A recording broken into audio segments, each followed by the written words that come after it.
तो जैसा कि हम लोग इंफॉर्मेशन टेक्नोलॉजी एक्ट 2000 को पढ़ रहे थे, डेफिनेशन क्लॉज हमारा चल रहा है और आज मैं इसकी डेफिनेशन क्लॉज कंप्लीट कर दूंगा। थोड़ा टेक्निकल चीजों को ध्यान रखा, इसलिए 2-3 दिन का समय लिया, क्योंकि बेसिक समझ में आपको आ जाएगा। कुछ टेक्निकल पॉइंट्स तो बाकी तो आईटी एक्ट कुछ भी नहीं है, आपको केवल डाटा ही याद करना है, ठीक है। तो आज कुछ इसके और एक आध पॉइंट्स हैं, एक आध इम्पॉर्टेंट इसके डेफिनेशंस है, 2-4 उनको हम आज कंप्लीट करेंगे।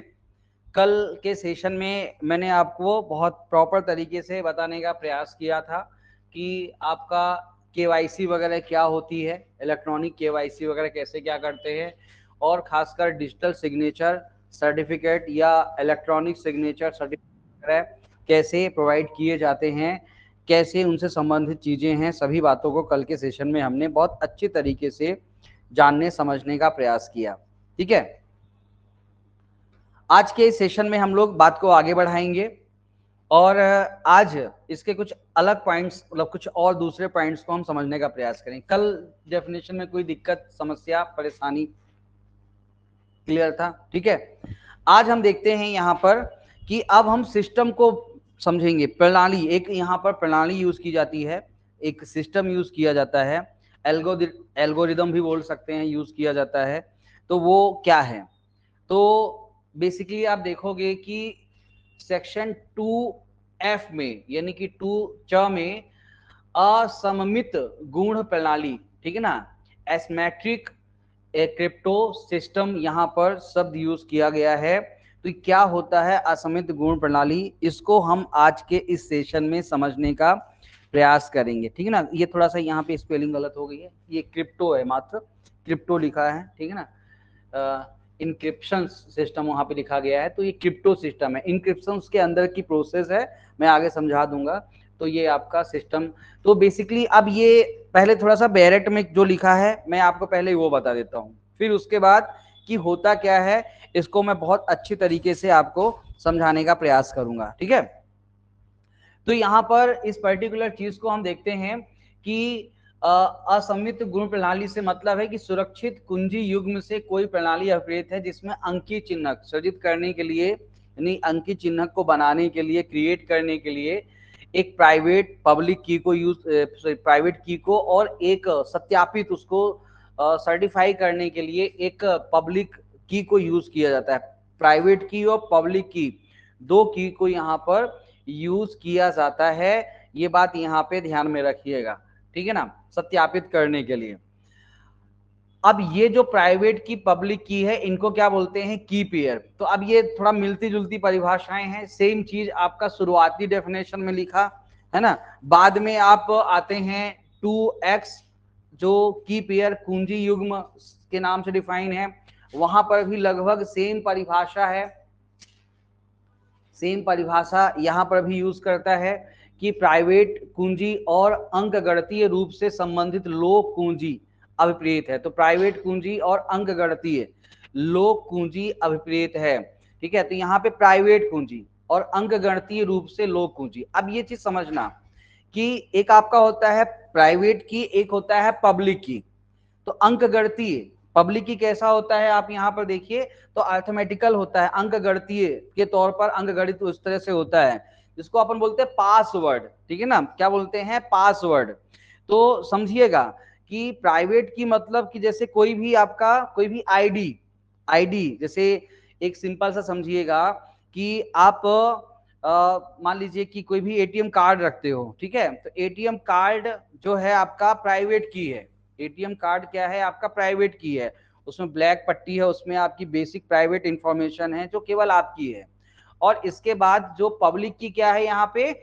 आपका वो पासवर्ड। अब आपको थोड़ा सा उल्टा समझेगा कि वो नहीं, वो पब्लिक की है, पासवर्ड क्या है? पब्लिक की है, ठीक है ना, समझना, क्योंकि पासवर्ड 4 डिजिट का ही होता है।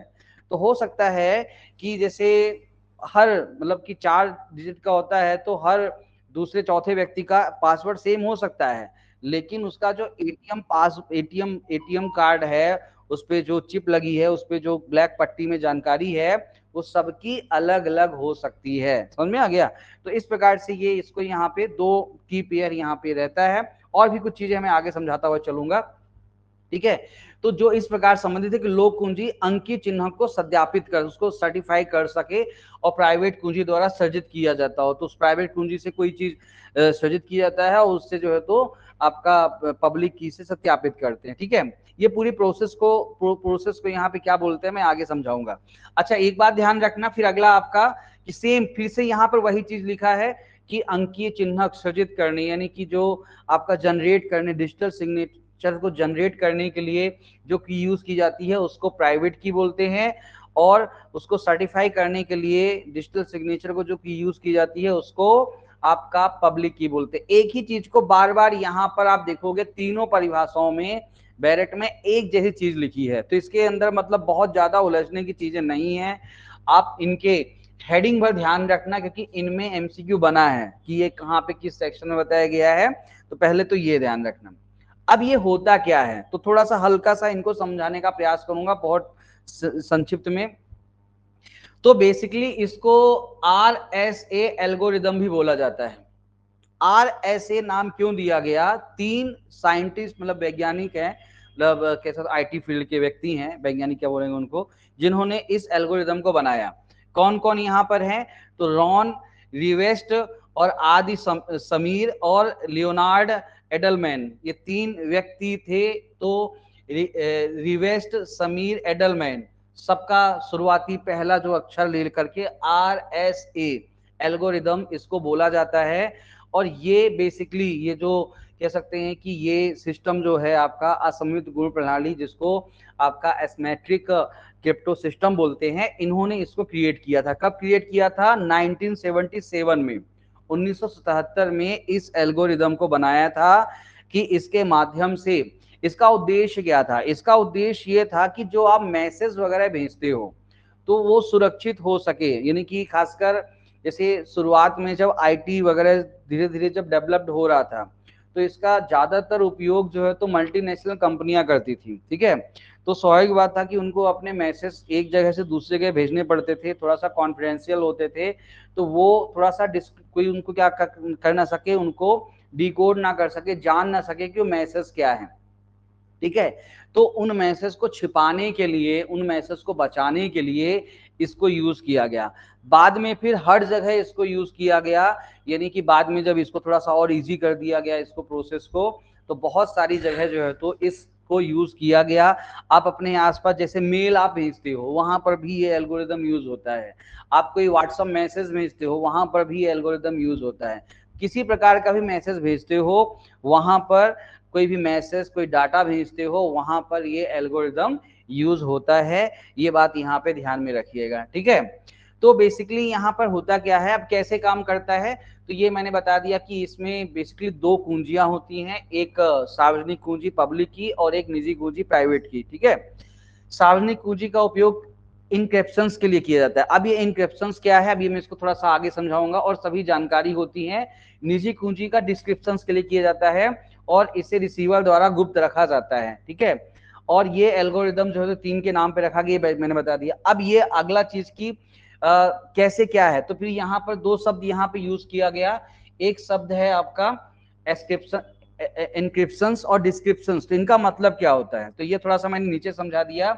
एनक्रिप्शंस का मतलब होता है, हिंदी में बोलते हैं गूढ़ लेखन, मतलब वो प्रक्रिया जो किसी भी डेटा को कोड में कन्वर्ट कर देती है। तो उस प्रक्रिया को ये केवल जो है तो वही उसको बाद में पढ़ सकता है जिसके पास मतलब कि प्राइवेट की होती, नहीं तो कोई दूसरा व्यक्ति नहीं पढ़ सकता, मतलब मैसेज कोई दूसरा व्यक्ति ना पढ़ सके, इसके लिए जो है तो ये प्रक्रिया यूज किया जाता है। और जैसे ही कोई व्यक्ति उसको पर्टिकुलर जानकारी को अपनी पब्लिक की लगाएगा, वैसे उसको सही जानकारी मिल जाएगी। कैसे, तो ये थोड़ा यहाँ पे समझाने का प्रयास किया। जैसे एक व्यक्ति ए बी को सुरक्षित रूप से संदेश भेजना चाहता है। ठीक है, मान लो मैं किसी व्यक्ति को सुरक्षित कोई संदेश भेजना चाहता हूँ, मोहन को, तो मैं क्या करूंगा कि मोहन की पब्लिक की का उपयोग करके उसको संदेश भेजूंगा। ठीक है, और जैसे मैं संदेश को सेंड करूंगा तो एनक्रिप्ट हो जाएगा। एनक्रिप्ट मतलब कि वो उसका मतलब चीजें बदल जाएंगी। जैसे मान लो कि मैंने यहाँ पे एक उदाहरण मैंने यहाँ पे नीचे दे रखा है, इससे आपको क्लियरली समझ में आ जाएगा कि मैंने मान लो कि यहाँ पर जैसे कि ये एक एलिस और बॉब करके दो व्यक्ति हैं, ठीक है, दोनों बातचीत कर रहे हैं। तो एलिस ने बॉब को जो है तो मैसेज किया, हेलो बॉब, ठीक है। और बॉब के अब ये किस पे करेगी कि उसके पर्टिकुलर जो भी उसका जैसे मेल आईडी, जैसे होता है ना किसी का, जैसे मान लो कि बॉब का मेल आईडी वही एक उदाहरण के तौर पर मान लेते हैं कि बॉब, ठीक है ना, @gmail.com, ठीक है। तो ये बॉब का ये क्या है, ये जो मेल आईडी है ये क्या है, ये है आपका पब्लिक की, ये क्या है, पब्लिक की। तो बॉब की पब्लिक की का उपयोग करके बॉब को मैसेज भेजेंगे। जैसे ही मैसेज भेजा जाएगा तो ये जो एल्गोरिदम है ये क्या कर देगा कि इस मैसेज को इनक्रप्ट कर देगा। इनक्रप्ट मतलब कि उसको ऐसे डिजिटल फॉर्म में कर देगा, मतलब कि ये ऐसा हेलो बॉब के तौर पर जाएगा ही नहीं, ठीक है। ये बिल्कुल अलग अलग, मतलब ये जैसे है ना कि ऐसे हैश फंक्शन, ऐसा स्टार 1 2 3 ऐसे बाइनरी नहीं जाएगा, ध्यान रखना बाइनरी अलग है। बाइनरी मैंने बताया था आपको 0 1 0 1 1 ये सब होता है, ये थोड़ा सा दूसरा है, ये यहाँ पे ऐसा कुछ दूसरे तरीके से इसको कन्वर्ट कर देगा और इसी रूप में ये नेट के अंदर रहेगा। और जब बॉब क्या करेंगे कि अपनी ईमेल आईडी को ओपन करेंगे और अपना पासवर्ड जैसे डालेंगे वैसे मैसेज क्या हो जाएगा। तो अब बॉब अपनी प्राइवेट की, तो देखो पब्लिक की यानी कि उनको बॉब के मेल में मैंने भेजा और बॉब के पास जब मैसेज आएगा तो बॉब अपनी प्राइवेट की यानी कि पासवर्ड डालेंगे। प्राइवेट की क्या होता है, केवल उनके पास रहेगी, बॉब के पास। तो बॉब जैसे ही प्राइवेट उसको डालेंगे वैसे ही उनको वो मैसेज दिखने लगेगा वापस उस फॉर्म में। तो इसको बोलते हैं डिक्रिप्ट यानी कि वापस। तो ये यहाँ पे शब्द है ना, देखो नीचे यूज किया गया है कि डिस्क्रिप्शन, यहाँ पे डिस्क्रिप्शन शब्द यूज है, इसका मतलब विगूढ़न, मतलब कि प्रक्रिया जो वापस उस मूल रूप को वापस प्राप्त करता है। तो ये तरीका, अब देखो अब आपको समझ में आ गया होगा कि ये तरीका क्यों यूज किए जाते हैं। क्योंकि देखो बहुत सारी जो डिजिटल इंफॉर्मेशन होती है वो कैसी होती है, गोपनीय होती है। और उसी फॉर्मेट में, जैसे मान लो कि किसी व्यक्ति ने अपना कोई एटीएम नंबर या कोई पिन नंबर किसी को सेंड किया, अब मान लो कि उसी पिन नंबर उसी डिजिटल फॉर्मेट में ही नेट में अंदर कहीं रही तो कोई भी उसको हैक करके क्या कर लेगा, निकाल लेगा। तो ये जो सिस्टम है इसीलिए सिक्योर्ड माना जाता है, क्योंकि ये क्या करता है कि ये किसी भी मैसेज को कन्वर्ट कर देता है एक पर्टिकुलर डिजिटल, कह सकते हो कि उसमें नंबर्स में, लेटर्स में, ठीक है, उसको कन्वर्ट कर देता है। और बाद में जब दूसरा व्यक्ति उस मैसेज को देखना चाहता है तो जैसे ही वो अपने पर्टिकुलर वही है कि प्राइवेट की को यूज करता है वैसे ही उसका वो मैसेज उसको दिखने लगता है। तो जैसे आपको अपना वही है कि किसी ने मेल भेजा तो वो केवल आप अपने ही पासवर्ड से अपनी मेल आईडी को खोल सकते हो, कोई दूसरा व्यक्ति आपके मेल आईडी को नहीं खोल सकता है, ठीक है ना। तो जैसे ही आप उसको प्रॉपरली पासवर्ड वगैरह डालोगे वैसे ही मैसेज को आप देख सकते हो। यदि आपने सही प्राइवेट की वहां पर कह सकते हो कि फीड नहीं की है तो वो मैसेज आप नहीं देख सकते हो। वो मैसेज उसी फॉर्म में जो है तो रहेगा, कहां पर, डिजिटल डिजिटल वर्ल्ड में घूमता रहेगा।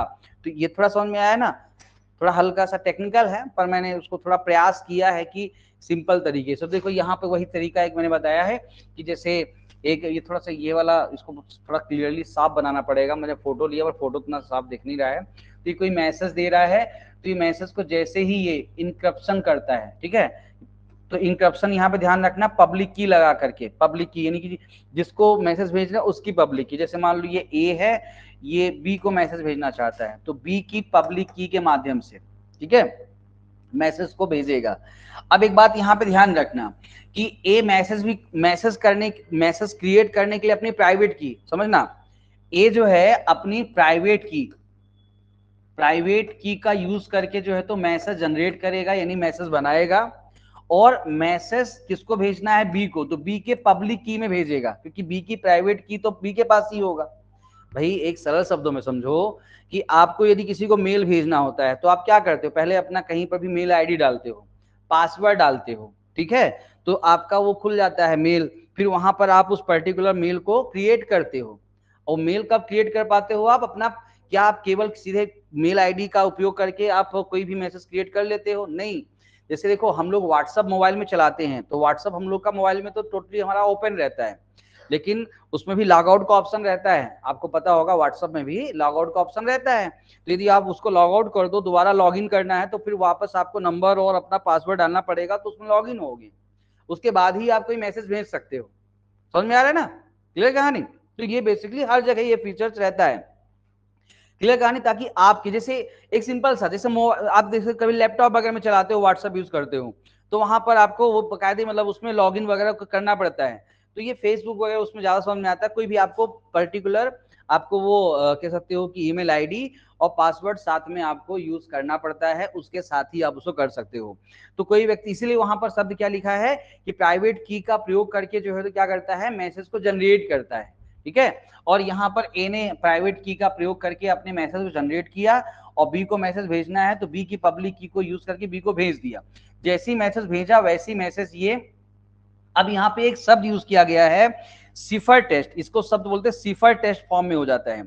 तो ये जो चीजें होती है ना, अभी थोड़ा यहाँ पे डल हो गई है, मैं इसको थोड़ा प्रॉपर्ली बताने का प्रयास करूंगा। तो ये जैसे आपने देखा होगा ना, हैश स्टार स्टार 1 2 3 है ना, या कुछ भी बराबर, कुछ भी ऐसा ऐसा, ये ऐसे ऐसे इसमें कन्वर्ट हो जाता है ऐसे फॉर्म में, इसको बोलते हैं सिफर टेस्ट। तो सिफर टेस्ट फॉर्म में जो है तो क्या हो जाता है, वो मैसेज कन्वर्ट हो जाता है और फिर पूरे ऐसे नेट में घूमता रहता है। और जैसे ही बी ने क्या किया कि अपना प्राइवेट की जो है तो वहां पर डाला, उस पर्टिकुलर अपने पब्लिक की के साथ प्राइवेट की को यूज किया, तो वैसे ही उसको वो मैसेज क्या हो जाता है, शो हो जाता है, दिखने लगता है। क्लियर हुआ, समझ में आ गया ना। थोड़ा सा टेक्निकल हल्का सा मैंने बताने का प्रयास किया है ना। ये जो शब्द यहाँ पे यूज किए गए हैं सभी शब्द को मैंने बताने का प्रयास किया, इनमें क्वेश्चंस नहीं बनते पर थोड़ा समझना आसान हो जाता है चीजें क्या है, ठीक है। चलिए, तो ये आपका पर्टिकुलर चीज यहाँ पे कहता है, बस कुछ भी नहीं है। तो ये मैंने आपका कि क्या होता है आपका एसिमेट्रिक क्रिप्टो सिस्टम, और इसके साथ की पेयर, प्राइवेट की, पब्लिक की जो है तो मैंने यहाँ पे बता दिया। समझ में आया प्रियंका है, क्या हुआ मन तुम्हारा भटक रहा, मतलब सर। सूचना की बातचीत करते हैं यहाँ पर। तो सूचना बहुत सिंपल सा है, तो यहाँ पे पहला सूचना के अंतर्गत दो दो परिभाषाएं, एक है डाटा, डाटा सॉरी डेटा शब्द यूज करते हैं, क्योंकि डाटा डेटा अलग अलग, क्योंकि डेटा सही प्रोनाउंसिएशन होता है, पर डेटा डाटा, ठीक है ना। तो data data DATA data data, है ना। तो डेटा डेटा सही शब्द से होता है, जहां तक मुझे सही ऐसा लगता है इंग्लिश में। तो डेटा से सूचना, जानकारी, तथ्य, कोई भी संकल्पना, अनुदेश, मतलब वो पूरी सेक्शन मैंने उसको एज इट इज ही रखी है, नहीं चेंज किया है, ठीक है। इनके से केवल वही चीज मेन याद रखना है, अंदर चूंकि अंदर अंदर चीजें रख दी है कि वहां पे कंप्यूटर प्रिंट आउट, चुंबकीय मीडिया, कोई भी चीज है इसके अंतर्गत ये आंतरिक रूप से कोई भंडारित जानकारी। तो डेटा का एक सिंपल सा मतलब है कोई जानकारी या तथ्य, एक सिंपल सा लिख दिया कि जानकारी या तथ्य, ठीक है। तो कोई भी इंफॉर्मेशन, कोई जानकारी या कोई तथ्य है ना किसी व्यक्ति के पास है, तो ये डेटा के अंतर्गत आता है। तो बाकी फिर वही है कि उसको फिर जहां आपने स्टोर करके रखा है, प्रॉपर्ली रखा है, ठीक है, प्रयोग किया है, तो डेटा के अंतर्गत चीजें यहाँ पर आती हैं। तो डेटा का इतना ही मतलब यहाँ पर आपका बताया जाता है। इसके अलावा डेटा कोई बहुत ज्यादा इंपॉर्टेंट, परेशान करने वाला सेक्शन आपका नहीं है ना। कोई भी जानकारी या तथ्य डेटा के अंतर्गत आता है। इसी प्रकार आपका आता है सूचना, इंफॉर्मेशन। तो सूचना के अंतर्गत अब देखो ये चीज यहां ध्यान रखना कि डेटा आपका एक शब्द है और सूचना के अंतर्गत डेटा आता है। तो डेटा कोई संदेश, कोई मैसेज, टेक्स्ट, संदेश पाठ, कोई प्रतिरूप, इमेज, सूचना मतलब इमेज, इमेज भी जैसे अब जैसे मैंने आपको ये इमेज दिखाई, कोई भी इमेज दिखाई, तो ये इमेज दिखा करके मैं क्या कर रहा हूं कि मतलब ये दिखा करके मैं आपको सूचना दे रहा हूं, ठीक है ना। तो आपको क्या कर रहा, इन्फॉर्म कर रहा हूं। तो ये भी इमेज भी जो है तो पार्ट ऑफ आपका इंफॉर्मेशन होता है, ठीक है ना। तो ये भी सूचना का एक भाग होता है। तो वही है कि सूचना में जो है तो आपका इमेज भी आता है, ठीक है, सूचना में आपका इमेज भी आता है। ध्वनि, जैसे आजकल देखो भारत पाकिस्तान में जो युद्ध के माहौल है, सायरन बजते हैं, तो वो क्या है, सूचना खतरे का, पीछे से उई उई उई उई करके आवाज आ रही है, एम्बुलेंस की गाड़ी चल रही है, तो आपको कि भाई कुछ इमरजेंसी है, तो वो सूचना। तो ये भी क्या है कि कोई ध्वनि करना, ठीक है, थोड़ा ताली बजा दिया कि अवेयर हो जाओ, तो ये क्या है, सूचना। सुनो तो कोई भी ध्वनि, कोई भी ध्वनि, तो ये भी जो है तो है ना, कोई भी ध्वनि, ताली बजा दिया, कुछ भी तरीके, तो हर तरीके, तो ये है सूचना, कोई आवाज निकाली, सूचना, तो ये सभी पार्ट ऑफ इंफॉर्मेशन यहाँ पे होगा। कोई फिर अगला है यहाँ पे साउंड, ठीक है ना, साउंड, हाउ, जैसे वो जैसे होता है ना इंदौर में, हाउ, क्या हाउ, हाउ, खाना खाने चले, वो अलग है, फिर कभी घूमने चले, हाउ, चलते हैं, मतलब थोड़ा हाउ, मतलब थोड़ा सोच के, हाउ, मतलब एकदम से कंफर्मेशन में हाउ है, कंफर्मेशन हाउ, है ना, तो अलग अलग थोड़ा सा कुछ कहीं पढ़ा था। वो एक वो पिक्चर थी ना, वो पीके पिक्चर में कहता है ना कि वो अच्छा अच्छा अच्छा, मतलब वो किसी ना अच्छा, कोई समझ, कोई चीज समझ, अच्छा अच्छा, फिर चलेगा तेरे से, तो अलग अलग वही सब, तो अलग अलग ध्वनि निकालने का अपना एक तरीका होता है। तो बस वही चीजें यहाँ पे, ये भी इसके अंतर्गत आता है। कोड, कोड का मतलब तो सभी समझते हो, है ना, कोई भी कोड यहाँ पे आता है। फिर इसके बाद आपका स्पीच वही है, इसमें आगे वही वाणी, स्पीच में कोड। कंप्यूटर प्रोग्राम्स वगैरह, कंप्यूटर जो क्रमादेश प्रोग्राम वगैरह होते हैं, सॉफ्टवेयर, डेटा स्टोरेज वगैरह, तो ये सभी माइक्रोफिश वगैरह, वो जो भी मतलब ये कह सकते हैं कि ये पहले कंप्यूटर उत्पादित ये कोई भी जानकारियां, माइक्रोफिश मतलब जैसे अलग अलग चीजें यूज होती हैं, ठीक है ना, जैसे पहले फ्लॉपी यूज होती थी, हार्ड डिस्क यूज होती थी, तो ये सभी पर्टिकुलर चीजें जो होती है इसके अंतर्गत आती हैं। अब वो बहुत डिटेल से नहीं जाऊंगा, इतना ज्यादा आजकल नहीं पूछता है, ठीक है, पहले इसको पढ़ते थे। तो कोई पर्टिकुलर छोटी छोटी जानकारी भी जो है तो ये पार्ट ऑफ इंफॉर्मेशन यहाँ पर मानी जाएंगी, ये बात यहाँ पे ध्यान में रखिए। कोई सूक्ष्म से सूक्ष्म जानकारी भी यहाँ पे मानी जाएगी। जैसे आजकल तो चलो आप लोग वो बनाते हो, मोबाइल वगैरह में वीडियो इजीली बन जाते हैं। पहले पहले जैसे पहले पुराने जमाने में, जैसे आजकल पुराने जमाने में कैसे पिक्चरें बनती थी पता है, मतलब बहुत सारी फोटो को चलाया जाता था। पहले रील पिक्चर की रील आती थी, और रील चलती थी, पहले रील आती थी। और हम लोगों ने, मतलब मैंने अपने स्कूल में ऐसा प्रोजेक्ट बना रखा है, 2 प्रोजेक्ट मैंने, मतलब मुझे 2-3 प्रोजेक्ट मुझे याद है बनाए थे। तो एक हमने ऐसा प्रोजेक्ट बनाया था कि उसमें कार्टून का बनाया था हमने, कि उसमें से सामने से वो रील हम चलाते थे, और पीछे से हमने लाइट लगा रखी थी, और उसको वही थोड़ा कमरे, बंद कमरे में दिखाना पड़ता था कि उसको चला, तो प्रोजेक्टर तरीके से उस प्रोजेक्टर बनाया था, तो उसको चलाते थे और रील को तेजी से चलाते, तो ऐसा लगता था कोई व्यक्ति चल रहा है, क्योंकि अलग अलग फोटो रहती थी। तो बेसिकली वही चीज रहता है। तो माइक्रोफिश का मतलब अभी आजकल यूज नहीं होता, एक छोटा सा एक फोटो, जैसे मान लो कि एक व्यक्ति को चलते हुए, मतलब मैं यहाँ से देखो ये चला, मैं इतना ये मूवमेंट किया, पहले जमाने में इतने मूवमेंट बताने के लिए कम से कम नहीं करके 40-50 रील लगती थी, यानी इतना मूवमेंट बताने के लिए, मतलब मिनिमम की बात कर रहा हूँ, मुझे इतना भी याद नहीं कितना, पर एक अंदाजन। तो ये एक छोटा सा भी पार्ट जो है तो पार्ट ऑफ इंफॉर्मेशन उसका माना जाता है, ये बात यहाँ पे ध्यान में रखिएगा, ठीक है। तो ये आपका इंफॉर्मेशन ये यहाँ पे बताई गई है, क्लियर हो गया, ठीक है।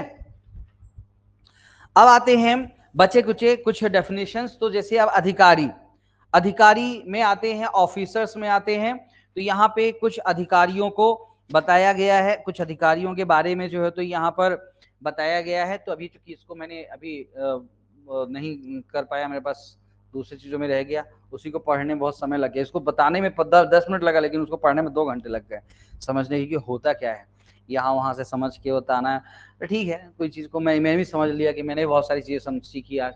फिर एक मेरा फ्रेंड है आईटी क्षेत्र का, उसको फ़ोन लगाया, तो भाई ये जो है तो ये क्रिप्टो क्या होता है बता, है, तो क्रिप्टो फिर उसने बताया, है ना, क्रिप्टो जो है तो क्या होता है, उसने बताया क्रिप्टो। पता नहीं, मुझे ऐसा फील हो रहा है कि सुपरमैन के कुत्ते का नाम भी क्रिप्टो है। हाँ, सुपरमैन का एक डॉगी है, कोई देखता है, कोई हॉलीवुड की मूवी देखता है, मुझे याद ऐसा आ रहा है कि सुपरमैन के कुत्ते का नाम भी क्रिप्टो है। तो क्रिप्टो शब्द पुराना शब्द है, अभी नया शब्द नहीं है, है ना। हाँ, सुपरमैन का एक डॉगी, मतलब उसका भी एक डॉगी है ना। तो क्रिप्टो ऐसा कुछ नाम हो सकता है, गलत भी हूँ मैं, ठीक है। चलो वापस आते हैं, मुद्दे की बात करते हैं। तो यहाँ पे नाम आप, क्रिप्टोन है। सही बोल रहा हूँ, क्रिप्टो ही है ना। नहीं सर, उसके प्लेनेट, उसके होम प्लेनेट का नाम क्रिप्टोन है। हाँ, क्रिप्टॉन नहीं, कुत्ते का नाम भी क्रिप्टो, क्रिप्टॉन तो चलो ठीक है, वो कुत्ते का नाम भी। चलो वापस आते हैं, ये इन्फॉर्मेशन हमको एग्जाम में नहीं पूछी जाएगी। ये केवल जो है तो ये ऐसी एग्जाम इंफॉर्मेशन है कि कोई दिक्कत वाली बातचीत नहीं है ना। कल थोड़ा सा मैंने पिक्चर देखी थी वो केसरी, अच्छा है, उसमें ट्रायल अच्छा दिखाया है, वैसे थोड़ा पिक्चर है तो थोड़ा उस तरह का ड्रामेटिक है, पर हाँ मतलब एज ए लॉयर वो पिक्चर देखी जा सकती है, थोड़ा सा सीखने को मिलेगा, तो लॉयर को देखनी चाहिए। ठीक है, पिक्चरों में जैसे वही है कि पिक्चर में थोड़ा सा हल्का सा चीज़ें ड्रामेटिक करके दिखाते हैं, पर एज ए एडवोकेट थोड़ा देख सकते हैं कि हाँ उसमें चीज़ें थोड़ा थोड़ा आपका जो जलियांवाला बाग है उससे इंटरलिंक करके पिक्चर दिखाई है, लेकिन अच्छी पिक्चर मतलब थोड़ा ठीक ठाक लगी मुझे, पूरा देख नहीं पाया, मैं आज उसको पूरी करूंगा। चलिए मुद्दे की बात करते हैं। तो ये आपका पर्टिकुलर चीज यहाँ पे बताया गया है। अब 2C में आते हैं, तो 2C जो है, तो अब देखो 2C में यहाँ पर डेफिनेशन है न्याय निर्णयन अधिकारी, कुछ अधिकारी देखते हैं, एडजुडिकेटिंग ऑफिसर्स की बातचीत करता है। सिंपल सी बात है कि न्याय निर्णयन अधिकारी जो है तो यहाँ पे, ठीक है ना, न्याय निर्णयन अधिकारी,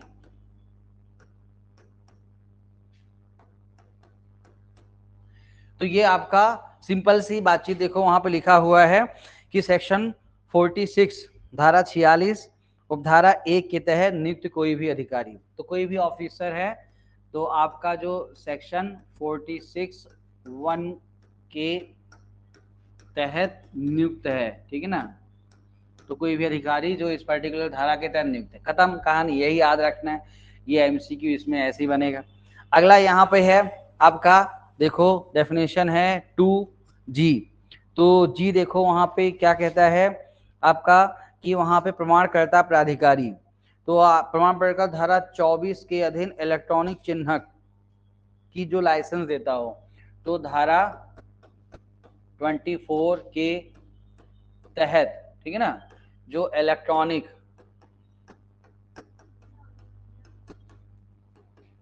चिन्हक प्रमाण पत्र जारी, मतलब प्रमाण पत्र हेतु अनुज्ञप्ति लाइसेंस वगैरह प्रोवाइड करता हो, तो ये आपका कह सकते हो कि प्रमाणकर्ता प्राधिकारी यहाँ पे सर्टिफाइंग अथॉरिटी कहलाता है। अगली परिभाषा थोड़ा सा हल्का सा इसको अपन कर सकते हैं। अगली परिभाषा है एम में देखो बताया गया है कंट्रोलर, नियंत्रक, ठीक है, तो इसमें क्या बताया गया है, नियंत्रक, कंट्रोलर, तो कंट्रोलर से धारा 17 की उपधारा 1, ठीक है, तो धारा 17(a) के तहत नियुक्त अधिकारी, तो ये बताया गया है आपका कंट्रोलर। फिर इसके बाद अब आपका लास्ट अधिकारी इसमें मैंने रखा है आपका, देखेंगे VA, तो VA के लिए जो है तो अपने को आना पड़ेगा। देखिए तो VA में जो है तो आपका डेफिनेशन देखो है, UA है, UA होगा,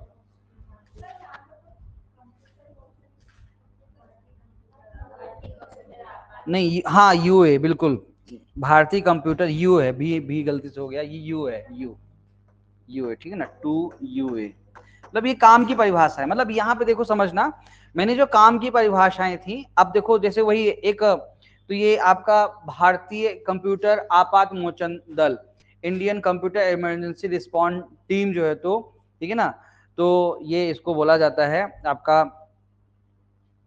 ICERT, ठीक है ना, ICERT,